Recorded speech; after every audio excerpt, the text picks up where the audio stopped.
All right, guys, what's up? Today we're going to be talking about growing tensions between the North and the South. So go ahead and make sure that that's what we're focusing in on, those big differences that lead to tension or conflict.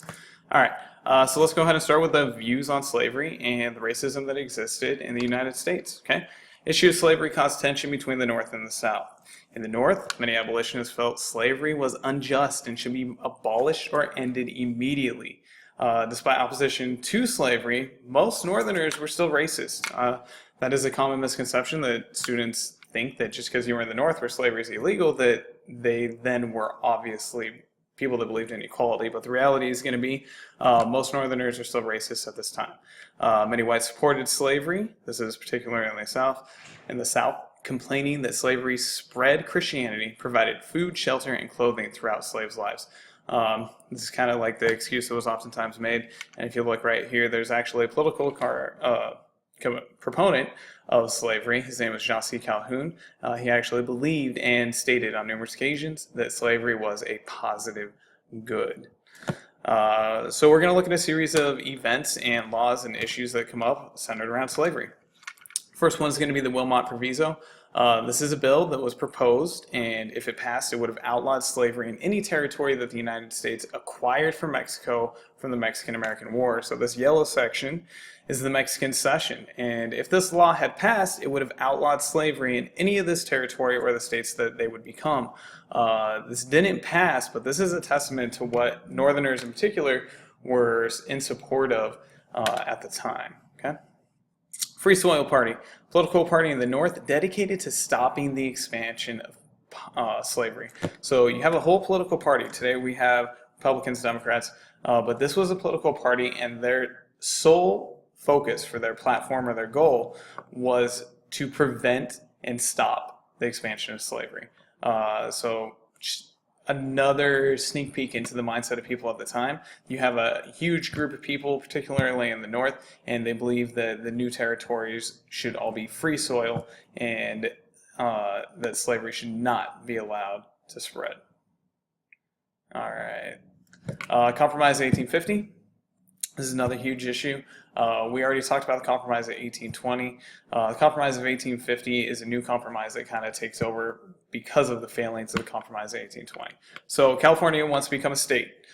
This would again upset that balance between free states and slave states. The South is not going to support it because there would be too many free states, and then they would have more political power when it came time to make laws.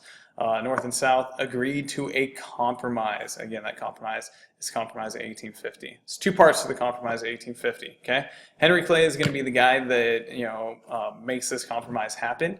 He is the same guy that made the Compromise of 1820 happen, and here he is again, being that guy that kind of can see that middle ground and support both sides. Trying to get myself out of the picture, but oh well. Senator Henry Clay introduced the compromise to please the North, the Northerners. California is going to be admitted as a free state, and the slave trade would be abolished or ended in Washington, D.C. So that's kind of to appease the Northerners and the abolitionists. To appease the South, Congress would not pass laws regarding slavery for the rest of the territories won from Mexico. So this shuts down whatever would have happened with the Wilmot Proviso.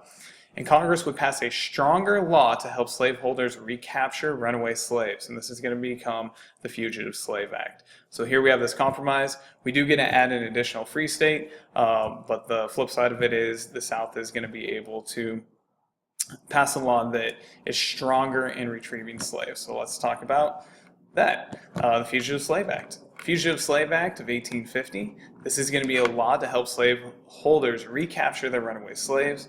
But Southerners felt it was justified because they considered slaves property. So they're not thinking of it as retrieving a human and bringing them back into slavery. Rather, they're seeing this as a law that's going to help protect their property. Okay, it's going to be important that you guys remember that slaves were not considered people; they were considered property, like cattle, like a goat or a cow, for many slaveholders in the South, and they're going to try and pass laws that's going to protect their property. Okay, this does turn into that issue where there are slave catchers. They go and catch runaway slaves that are actually free blacks in the North and take them and bring them back to the South, or take them to the South and sell them off as slaves and get their reward, even though technically these people were never slaves in the first place.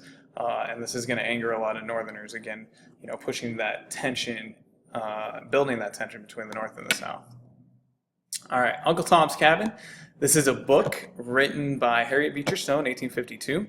It's a book really just about slavery and what the experience of slavery was like for the people that lived it. Harriet Beecher Stowe wrote it in 1852, and it portrays slavery as brutal and immoral. A lot of Northerners read this book and they begin to understand what slavery is actually like, and this leads to a greater push to end slavery, especially in the North. You have all these Northerners that have no idea what slavery is like. They read this book, get a little glimpse of the realities of it, and they're going to become involved and try and end slavery. It's try and stop it. All right. Next up, we have the Kansas-Nebraska Act, 1854. This is a law that says the territories of Kansas and Nebraska are going to give their residents the right to decide whether or not to allow slavery. So if we have these two territories, Nebraska Territory and Kansas, the people there are now going to be able to vote to decide whether or not they're going to have slavery. This is going to lead to a lot of chaos, okay? It's going to lead to bleeding Kansas. So people are actually going to rush into both the Kansas Territory and the Nebraska Territory. We're going to focus on Kansas. And they're going to vote to try and either establish that slavery should be illegal or should not be illegal. Okay, the result is pro-slavery and anti-slavery settlers rush into Kansas, the territory, to vote for or against slavery. Violence breaks out between both sides, and this ends up leading to a mini civil war, and you just have massive bloodshed because people are fighting and killing to try and either perpetuate that institution of slavery in the Kansas Territory or to end it. And then finally, we have this man, John Brown, come on the scene. He's an extreme abolitionist. He is not afraid of using slavery. He leads an attack against neighbors that supported slavery and killed people. This attack became known as the Pottawatomie Massacre. Okay? As news spread, so did violence across the territory, leading to the miniature civil war known as Bleeding Kansas. John Brown becomes a very symbolic figure leading into the Civil War. He is a violent and aggressive abolitionist.